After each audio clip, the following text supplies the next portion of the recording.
Okay. Yeah, so the Echo ban.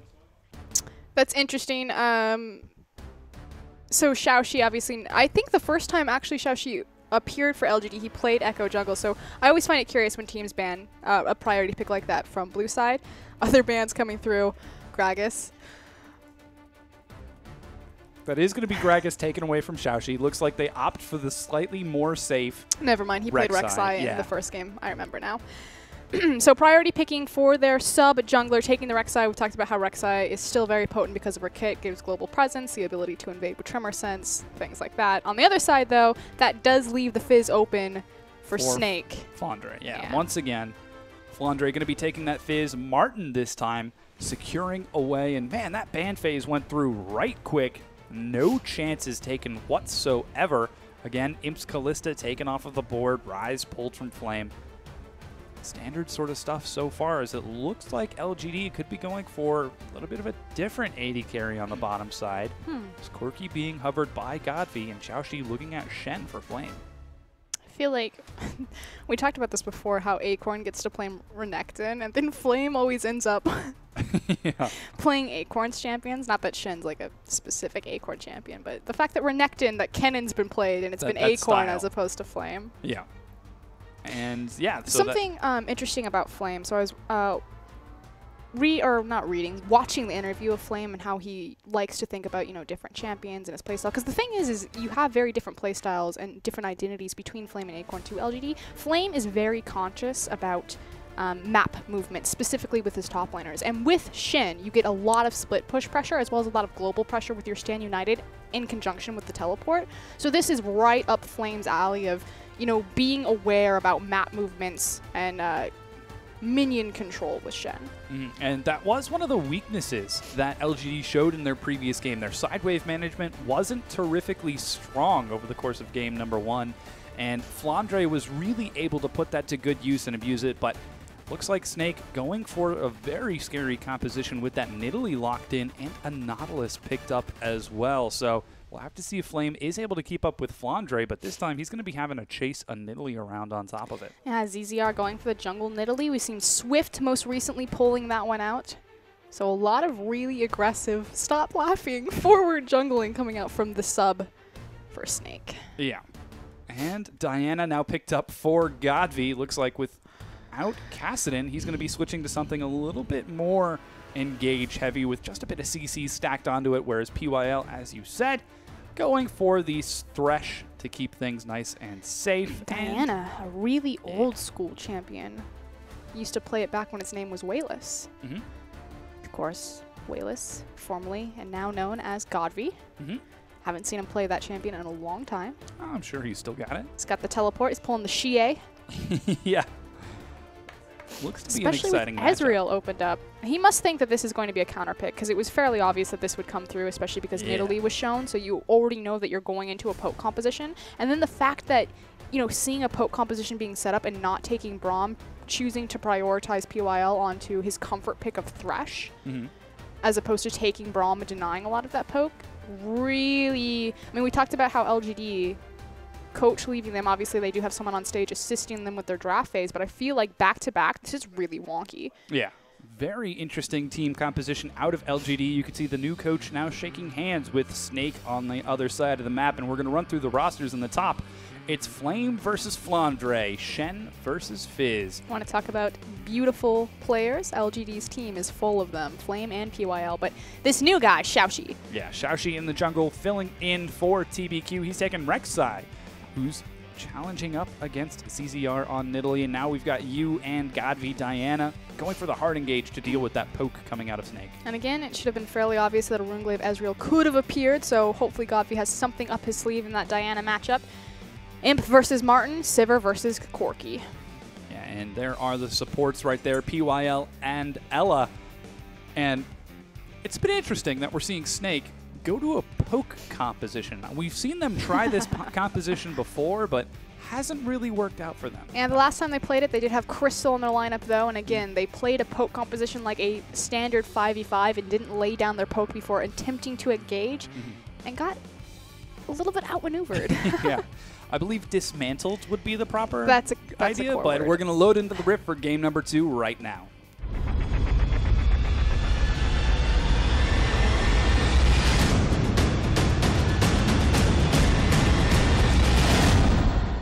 And we have loaded onto the rift between LGD and Snake. This is game number 2 right here. And after a convincing performance in game number 1, can LGD take their first win of the weekend? Because goodness knows they need it. Likewise, Snake are looking for the 2-0 here. Again, that middle pack of the LPL is so insanely close.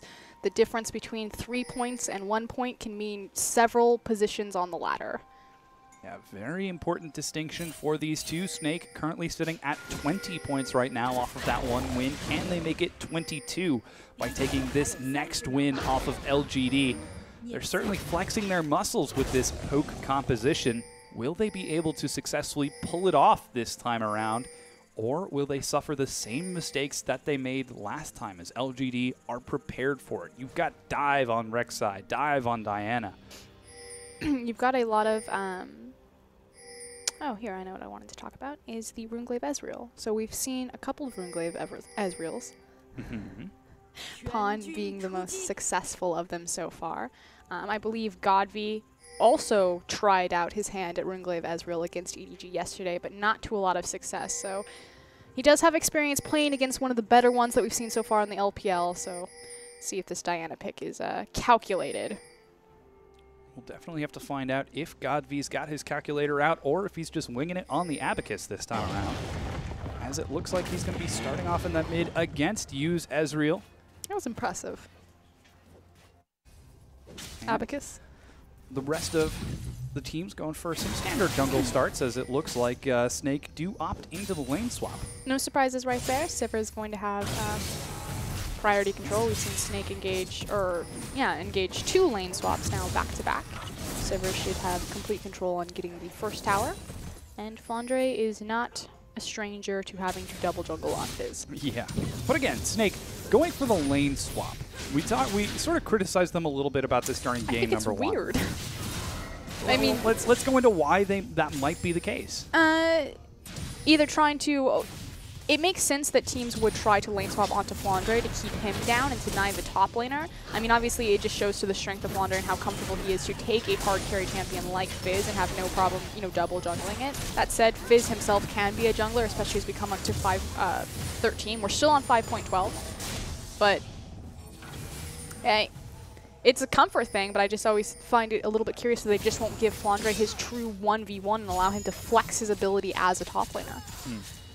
Flandre versus the world, and that does sometimes include his own team. But it speaks to the strength of Flandre that he is comfortable. He doesn't need the solo 1v1 to find his strength and his impact on his team, that he can, take a hit in the farm and allow his AD carry to get the priority.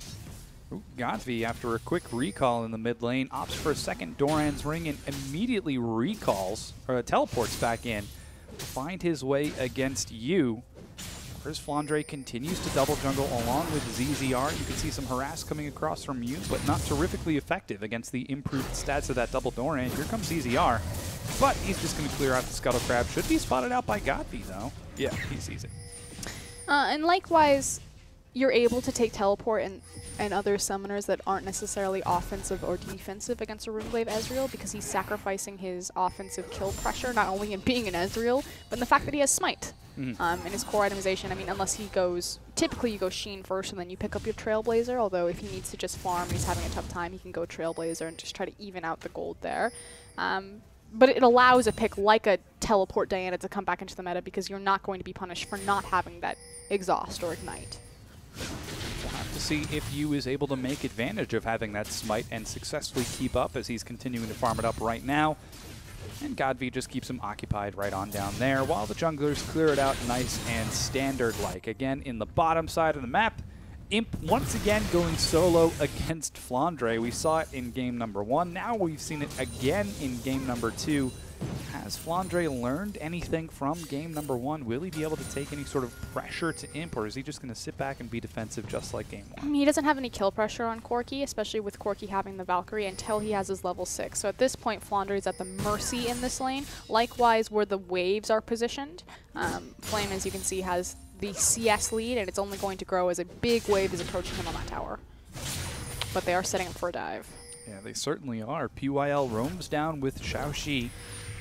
Wolfskirt is going to spot them out, but the dive happens first on the top as Flame gets targeted out. Snake pick up first blood onto ZZR. Just a complete error from Flame to stay, especially as soon as he saw the teleport going down. There wasn't a lot of options either way. I think he probably would have died no matter what, but could have at least tried to get off that tower. That said, with all of the resources expended top, hitting that tower, LGD will take the dragon. Yeah, interesting to see Snake end up pulling the trigger with that first lane swap and even the first dive now. Yes, they're giving up the first dragon, but could this be a different sort of change of pace from Snake with this composition? I would like to see Snake now collapse to the bottom side, although I think they might prioritize denying farm from Flandre as opposed to securing the first tier tower. We did see Imp do a little bit of proxy farming, but in the mid lane. Ooh, Godby gets level 6, turns onto you and just punishes him just a touch. Try bullying him out of lane as he does have that additional sustain, though with ZZR in the wings, you probably feels pretty safe, but Godby goes deep and just solos him. Is he going to get the kill? He's going 1v3 here. He needs just a little bit of mana, but he cannot find it, and he goes down. Godby going so deep without the mana pool for it. Great play from you. Has to burn his flash, so wow. I can't believe he did that. Yeah, Godby going really aggressive. Thought he had the numbers, but he just didn't, and with the rest of Snake waiting in the wings, that's another kill, though LGD respond by taking that bottom tier 1. It's incredibly punishing, and more importantly, Flandre able to pick up the assist right there pretty much shores up the gold disparity between him and Flame. Likewise, because Flame went down and missed that big wave pushing into his tower. So this CS discrepancy of 14 should mean nothing between the two gold assists. Yeah, thank you. Yep. Words are hard. We'll keep an eye on that. Again, it's Flandre. This is the guy who can make do with getting hardly any gold. Flame manages to land the Shadow Dash onto Ella under the turret.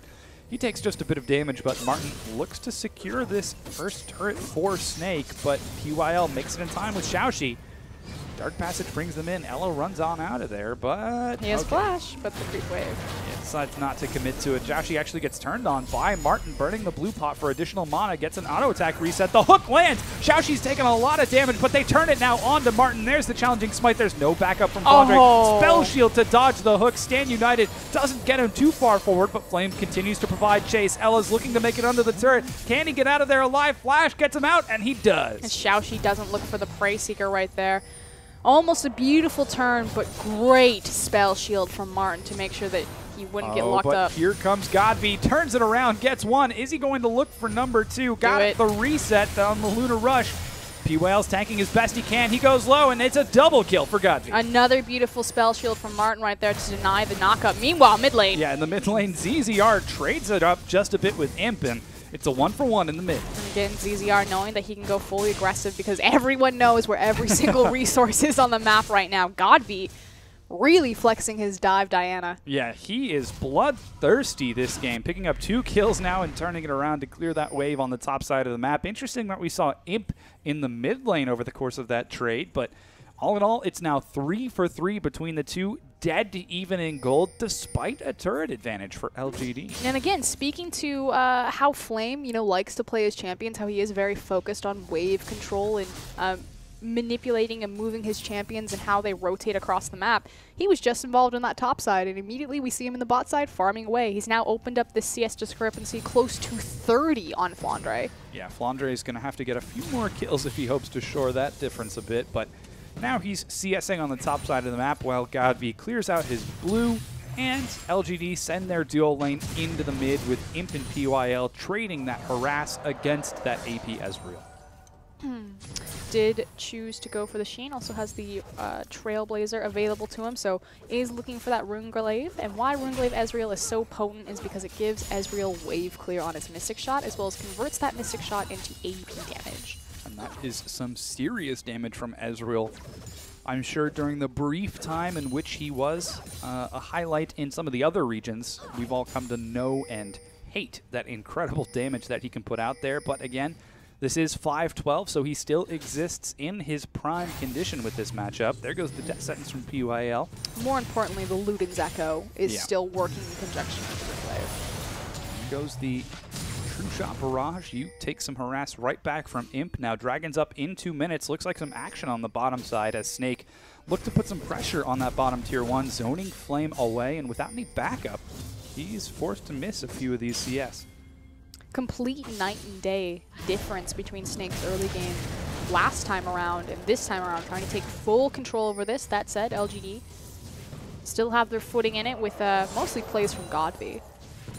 Yeah, some serious work being done by that Diana. You can see how aggressive he was with that first attempted kill. He was able to pick up the second few, and now he's left to lane against Flandre.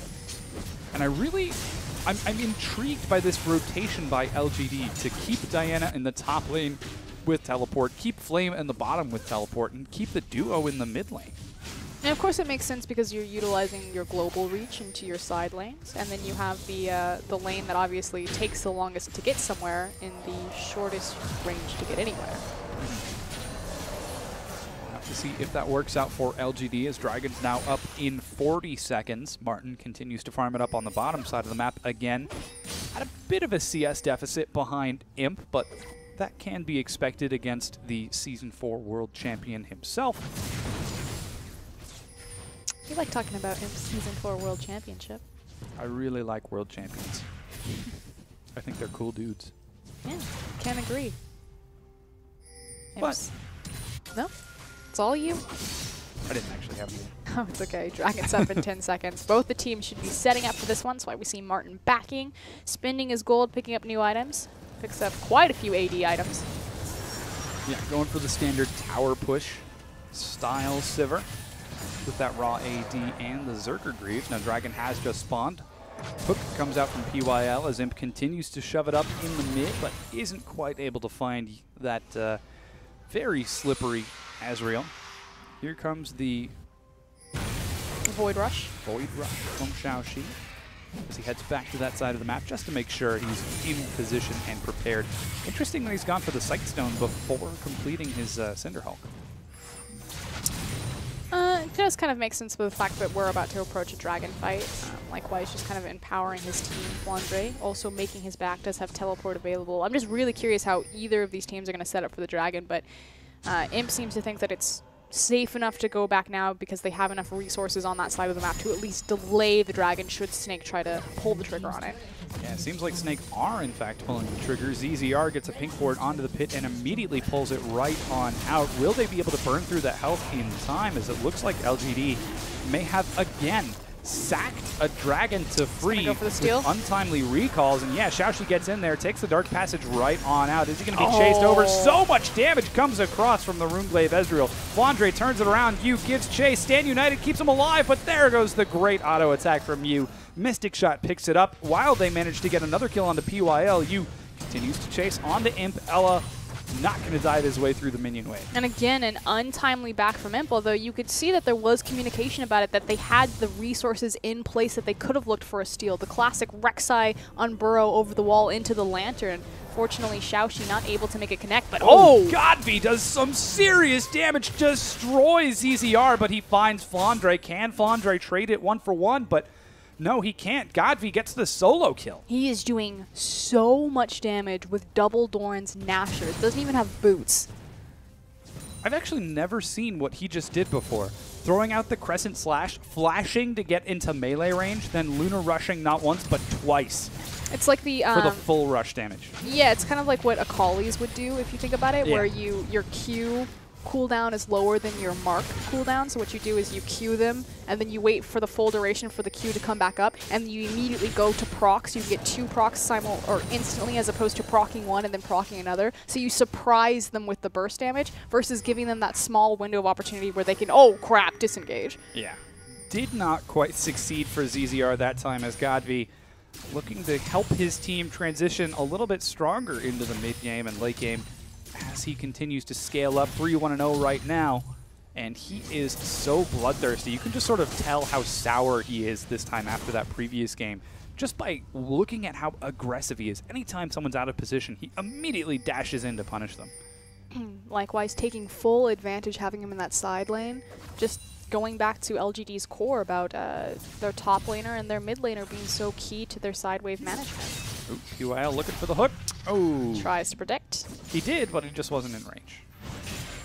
Not quite. Good try. Good He try. should ward the mid lane. He needs to ward, like, right there. Perhaps that would be a good idea, but it seems like he's not going to commit to it just yet. I don't think he wants to drop it right now because they have vision with the creep wave, and he just doesn't want to, like, give them to sweep. Would be my guess. Oh, ZZR and Ella helping you out in the mid lane, as it looks like it's just going to be a pretty standard farm fest for a few minutes. As, again, we go for some more split pushing with Godvi on the top side and Flandre, or not Flandre. That's Flandre. Flame Oh. on the bottom side of the map. A 1-2-1 split push out of LGD. Void Rush being used. Godby may be in a little bit of trouble here as a lot of Snake's members collapse onto the top side of the map.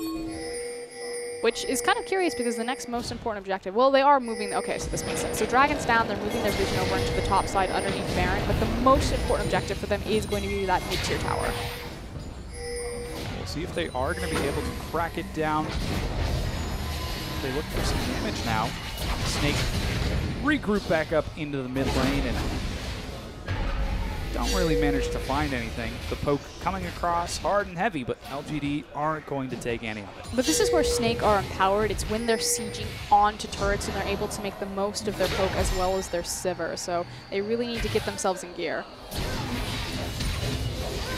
Let's see if they are going to be able to pull it off. 17 minutes into the game right now. Dead even in gold despite a 2-turret lead for LGD. Looks like they would be able to take this turret, knock up, finds Ella. Stand United to bring him back in as well, but he goes under the turret. Xiaoxi finds that kill. Here comes Godby from the backside, teleporting onto Martin. He goes down. Godby provides chase on Oh you. my God. Destroys him with a complete solo kill.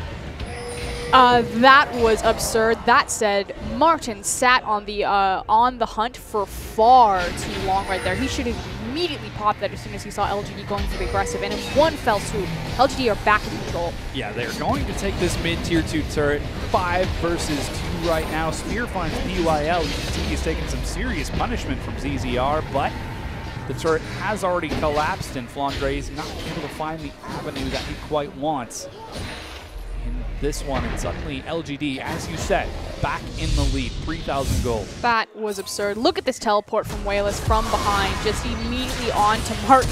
Of course, destroys him instantly, but that damage on you. Wow. Ridiculous. Even going for the home guard play. That's my face. Amazing play from Godby. This guy is excellent. They've shown his face all night. I want him on at every single event in my life.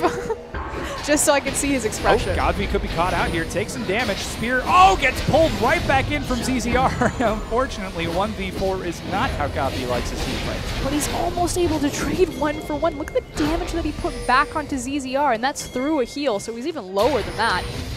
Dragon going to be on the board in 30 seconds, and both teams need to start setting up for that. Yeah, LGD ahead 3 turrets, but only about 1,000 gold. What you doing, buddy? Yeah, I'm not sure. I think he was trying to assassinate you. I don't think he quite succeeded. Well, to be fair, though, if Corki ever did get on top of Ezreal, I mean, obviously Ezreal's going to Essence. It's an Essence Flex? Yes. Arcane Shift. Arcane Shift, Essence Flux. Yeah, Arcane Shift himself back, but he needs to land all his skill shots, whereas Corki's just going to cone damage Gatling gun, you know? Yep. Dragon number 2 respawns for Snake. They I think do I've have seen this before. the better positioning. Let's see if LGD can make it in time. Godby looking for the flank. He's not going to make it. The steal comes out from Xiaoxi, but looks like they're going to turn this fight around. You get so much damage across. Godby joins in. He turns on the ZZR now, flanks on the Flandre, but he cannot find his way onto Ezreal on the back. He does indeed and manages to get the kill. Meanwhile, Flandre running for his life, and LGD clean it up after stealing the Baron. Stand United not on cooldown just yet. Some damage on the U. Is he going to make it out of this one? The big one finds the ace for LGD. Beautiful team fight to turn that one around, and a great smite steal from Xiaoxi. Didn't get it the first time, gets it the second time. Godby, though, again, this Diana is just massive in the team fights. Yeah, here's a replay. Okay, so super proud of Xiaoxi, gets the steal right there. They immediately lock up Ella, but the big problem is the fact that Yu just has 0 mana at this point. So gets off, what, 3 abilities, 4 abilities? And then by the very end of it, locked up by Flame. And he's got nothing left to participate with.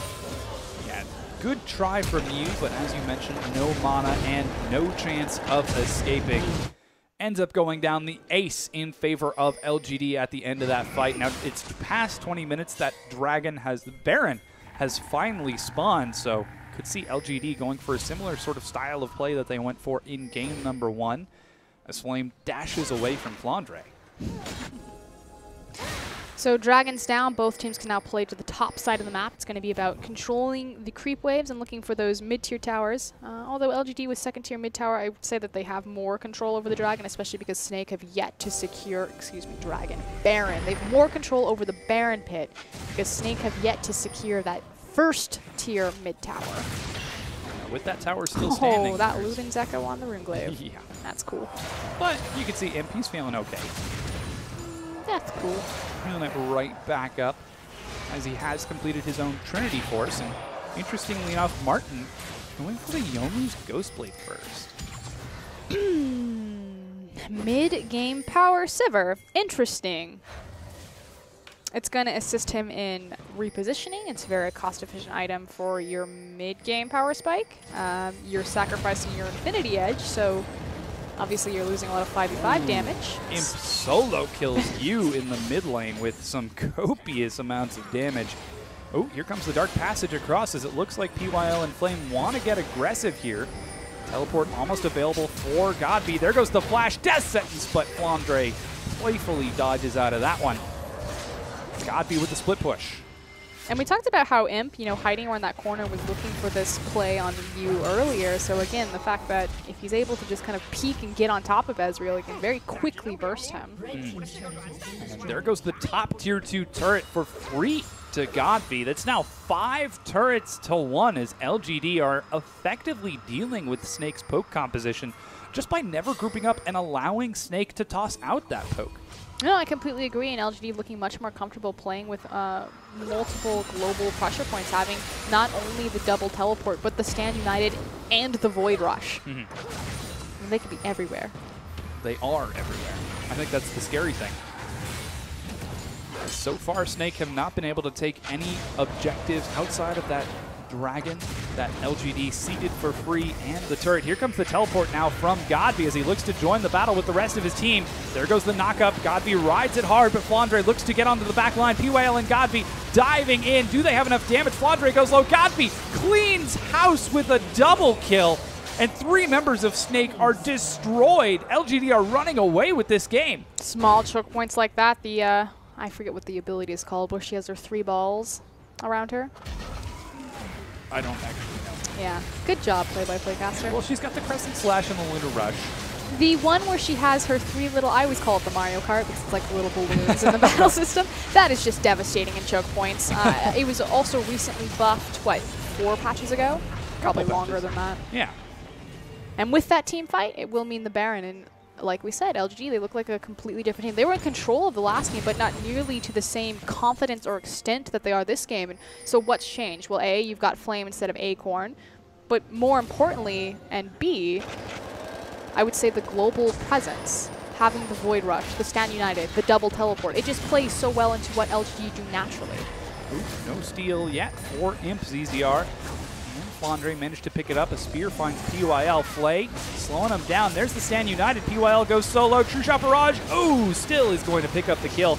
And it looks like LGD are forced to run away from this one as Snake turned the fight. Imp with no mana is forced to run away, and there goes more damage from you. Godby has joined the fight. He finds ZZR. He isn't able to get one. Turns now on to Flandre, looking for 2. Triple kill, no, a double kill, as it's going to be a kill picked up by Imp. That's a triple kill now for Godby, and Flandre runs away. That looked so good for Snake, but the moment Godby joins the fight, it just turned on its head.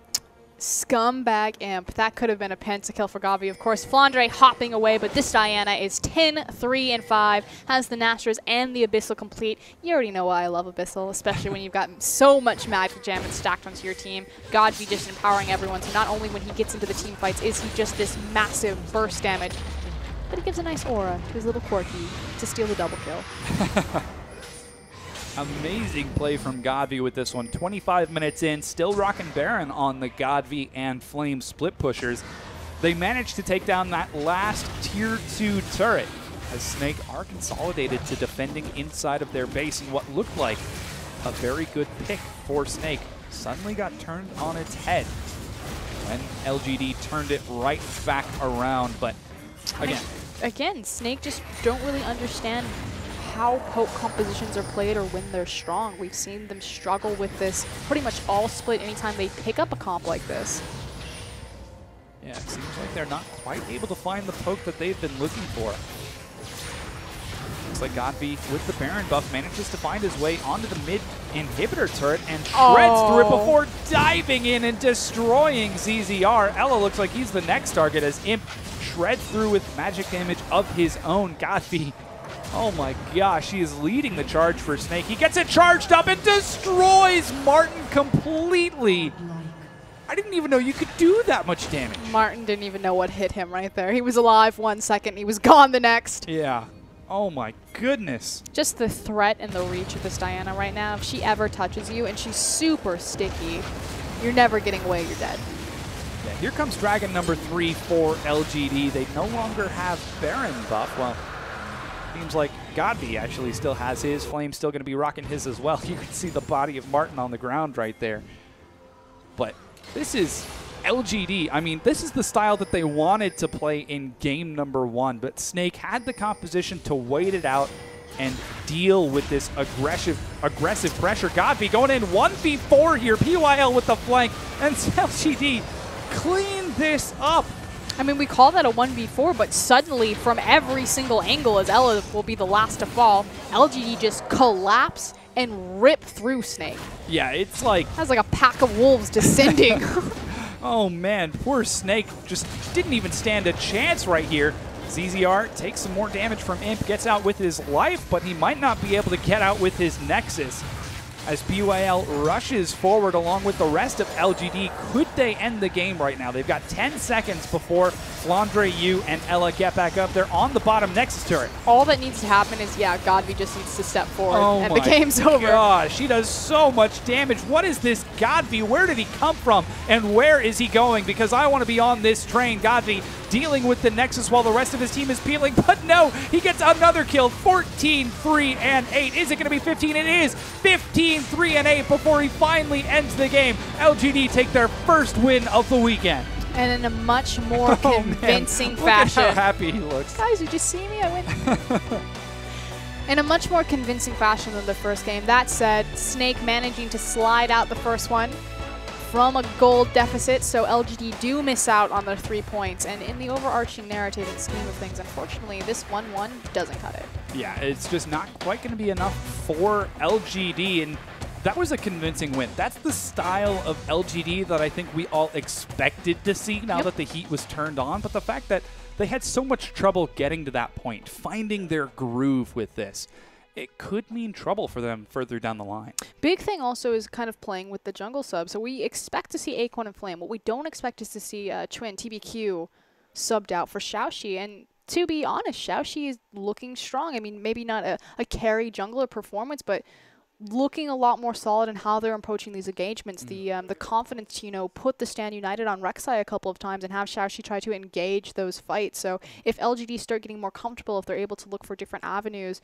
to shore up some of their weaknesses in their jungle, could be kind of an interesting rise. Yeah, we'll have to keep an eye on LGD as they manage to take that split. Snake, on the other hand, probably feeling pretty confident. They got 3rd place in the Demacia Cup, beating out IG. They were able to take a win off of LGD, who are heavily contested and considered dark horses over the duration of this tournament. You can see Godby shaking hands with Snake right now, feeling awful happy about that win. You can see it smiles from just about everyone between these two. How could you not smile? Godby, I think he killed 3 people over the course of like 2 seconds. Yeah, I mean, that was absolutely stellar play from Godby. Oh man, he looks so kicking with those capris. Yeah.